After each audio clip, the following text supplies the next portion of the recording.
Hello, welcome to this tutorial on making a screen print graphic one color in Illustrator 2021 edition. So let's make our new file here.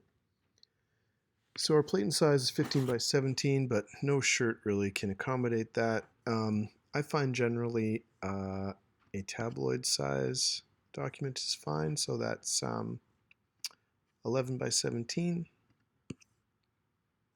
Our film positive is 13 by 19, so you can make it that size as well. So let's go to Google and let's look up SpongeGar.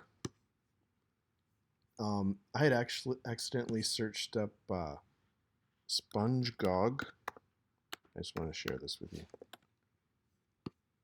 And this came up, which I like a lot. But no, I want SpongeGar. So SpongeGar is primitive SpongeBob. Okay, so remember when we're looking for images, we want to find good high quality images. The better the resolution we start with, the better the result. So this looks pretty good. So it says it's 1027 or 2075 by 1064. So let's copy that. We'll bring that into Illustrator, paste it in there. Bam. Yeah, that looks pretty good. So now I'm going to trace it. So I'm going to go to Window, Image Trace. Oh, it's already open. Here it is. So we go to our preset, make sure your image is selected, and we'll go to black and white logo. So remember, your graphic has to be pure black, pure white, all your pixels. You don't want to have any shades of gray. So we can play with the threshold. We're missing some detail here. So I don't know about that. So if we move the slider too far in one direction, we miss some detail. I'm just going to paste the original in here just to see what I'm trying to match up. So some things just won't translate when you convert to black and white. So we got most of the detail. Oops, see. All right, so that looks pretty good. So what I could do is just say ignore white. So you have the advanced setting here. Ignore white.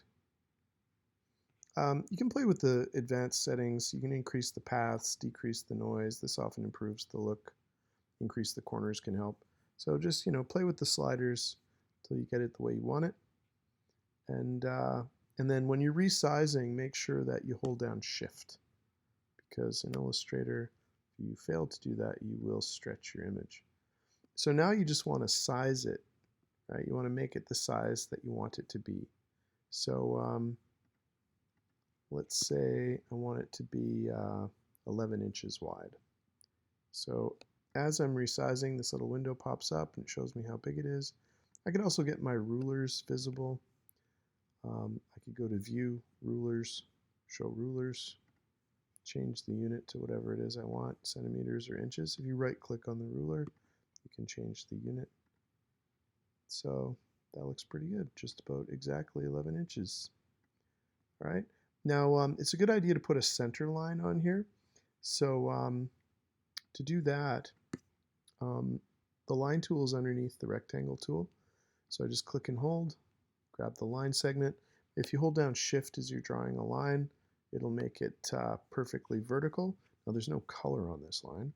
See, my fill and stroke color over here are both blank. So I'll just select that, bring my stroke to the fore, and then I'll just select black on my color picker. You can always double click on it and then just select your color like so. And I want to make sure that it's one point. If this all these menu options aren't visible at the top, you can go to Window and select Stroke right here. A little separate menu pops up. You can also go to Window Control, and when you click on this, you can see it brings your options up at the top. So now I need to center this. So I can open the Align menu. Up here in the Control section, I can just say Center. You want to make sure you have Align to Artboard selected. So now when I center it, it's in the middle there.